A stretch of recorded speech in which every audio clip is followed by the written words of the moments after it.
Before I start, let me just briefly give you a brief history about myself and how I came to be, the single black women's coach in the first place.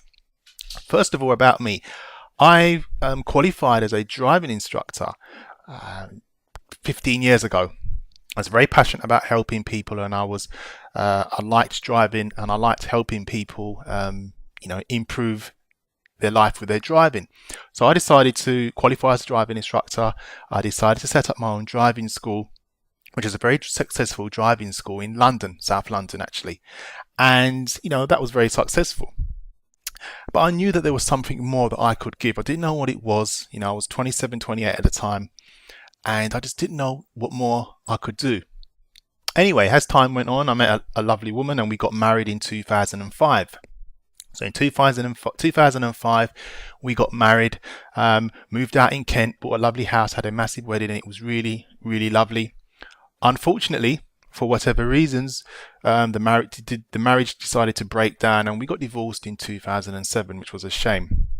Now, at the time when the divorce was breaking down, I was very upset, very anxious, and we had a beautiful daughter, and I won't go into the ins and outs of the breakdown of the marriage, but out of respect to my wife and my daughter, but it was very painful for me, and I had to look into myself and look what I contributed towards that. But I only realized that when I started to do some coaching and do some reading and some self-help. At that time, I wasn't aware of taking responsibility. I wasn't aware that I chose my wife. I wasn't aware that I was responsible for the actions I take. I wasn't aware that when I wake up in the morning, I know that I can program my mind and choose how I want to be on that day. Anyway, as time went on, I had two choices. I was either going to let this overcome me, or I was going to make some positive changes. So what I decided to do, I was researching lots of life coaching courses, life coaching programs, CDs, DVDs, reading. And I never used to read a lot. And I started reading a lot of these books. And it was around about the time when The Secret came out. I'm sure you're aware of The Secret. And that made me look at my life even a lot more. And do you ever have that feeling when you're online and a web page just pops up to you, appears to you, that you don't even know how it came there, but it was something that you've been looking for? And for me, that was a life coaching course, trained to become a life coach. Now, at the time, I didn't have a lot of money, and I was living by myself in the house that my wife moved out, and it was very lonely. And I thought, well, why don't I become a life coach? Now, this course actually ticked all the boxes. It was a home study program, which is great because I can work at my own pace, and they were marking the coursework, and also more importantly, it was affordable for me, and I could pay over, I think, 4 months. And also, they sent me the course without even receiving a payment, which was even more beneficial to me. So I decided to take part in this course, and I qualified as a life coach in 2009. Now, originally, the real reason why I decided to do the life coaching course wasn't to do with dating and relationships coaching at all. It was to provide coaching for driving instructors, because I knew I had a fair insight into marketing. I decided to get into coaching to help driving instructors because there's about 40,000 driving instructors in the UK, and there wasn't any coaching for driving instructors then. So I thought, great, I can become a driving instructor business marketing coach for all the driving instructors in the UK. And what happened was that as I was studying that, I was working for one of the largest dating companies in the world actually, and they were holding speed dating events and singles parties in London. And at the time when I was actually doing that, I actually went and started to work for them just part-time, one, to boost my confidence because I felt very low, because I felt very lonely at the time, and also to make some money as well.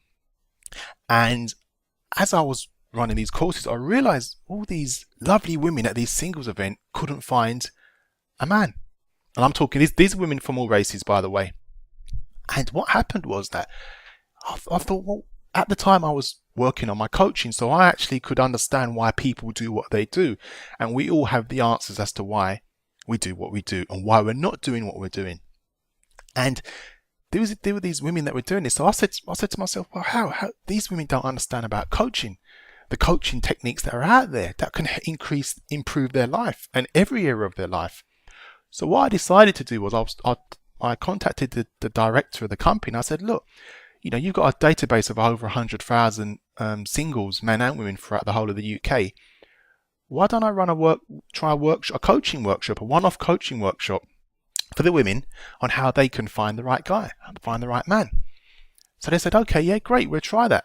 And because I was their best speed dating host and icebreaker, they trusted me. So they decided to put on a workshop that same year, and about 80 women turned up, and I was very nervous because this was out of my comfort zone. I've never coached a large room with women on how they can find the right guy, but I thought, let me just give it a try. The worst thing that can happen is what? I'm not going to die. So I decided to run that workshop, and there was about 80 women, and there was only 10 black women in that room out of the 80. I think it was about 8, and 3 of them came to me at the end, and the workshop went very well.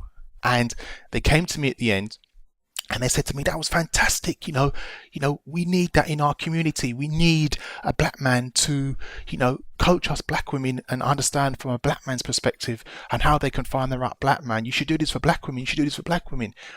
And I said to myself, wow, I was quite overwhelmed. And I thought, well, there's no way that a black guy is going to be able to coach a packed room of single black women on how they can find and attract the black man. I mean, just look back, this is 2009, and I thought there's no way that was going to happen. And I said to them, thanks very much. And I went home, and it was at the back of my mind, and I was looking at some research, and especially from America, there was a lot of negativity surrounding black women finding a black man, because the media is portraying black men as negative, and we know the negative associations, which I won't even go into. So if these black women that are single, if you're a single black woman and you constantly see and hear these negative associations and it keeps going into your mind, your belief system's going to feel, I'm not going to find one. And then you may switch races or you may do other things. And then I thought, no, they have all the answers. I know I can show them how they can increase their chances of finding the right black man because they have all the answers. It's nothing to do with what's on the outside. You have all the answers within yourself. So the more I was researching this, it was a big problem, and I couldn't find anybody providing positive solutions. There was a lot of people that had their opinion, their experiences, and why it's happening, but no one is coming out of any structured positive solutions for you, a single black woman. And I thought, okay, let me try something. So I decided to launch for the first time a workshop in London, in central London, called How to Find and Attract the Right Black Man. The Good Black Man. That was it, a good black man, because back then all black women wanted a good black man at the time. And I decided to launch that, and that went really, really well. There was 35 women attended that, and if you actually go to the website, you'll see some testimonials on there from that first workshop. And it was only 35, but what happened, because I was the only one doing that in the UK, there was a demand for another one. So to cut a long story short, I won't go into the ins and outs of that. Every 2 or 3 months, I was running another seminar, and it became more and more packed. And then I decided to bring some single men on stage so the women can communicate to the men and the men can communicate to the women. And that was even more successful. So what then happened was all my events were packed. And then I was deciding to hold all these seminars, all these workshops. And then there was having debates about what black men want from black women. Are black men intimidated by strong black women? All those questions that are being thrown out. And it wasn't to put down black women. It was to guide them on and looking at what's going wrong in their life. Why are you picking and choosing the wrong men? There's a reason for that, and it cannot be down to the men because you're choosing the men. And what we're looking at is how I can show you very easily how you can stop choosing the wrong men and how you can find and attract the right man for you. So what then happened then, I was then labelled the #1 black relationship life coach in the UK, which was fantastic. And I was running seminars and workshops, I was appearing on television, and I was connecting. I was actually holding speed dating events as well, and I was connecting black men with black women. Now, if you're holding an event where black men are going to come to attend that are looking for black men, black women will know that most of these guys are going to be serious black men. So what happened was that about 4 months ago, a lady came to me. She was from, I think it was Ghana. I can't remember what country she was from. I think she was from an African country. And she came to me and she said to me, look, there's, I want to find the right man. I'm fed up. I just want to know what I need to do because whatever I've been doing hasn't been working today. So I said, fine, great. So she purchased some of my programs. She purchased my CD, which was coaching her on a one-on-one. Then we had some one-on-one sessions on Skype, some face-to-face sessions as well. To cut a long story short, after 3 coaching sessions, she's met the right black man in her life. And how do we know that he's right for her? Well, she's getting married to him next year. Now, if that is not a testimonial that you're going to get excited about, then I don't know what is.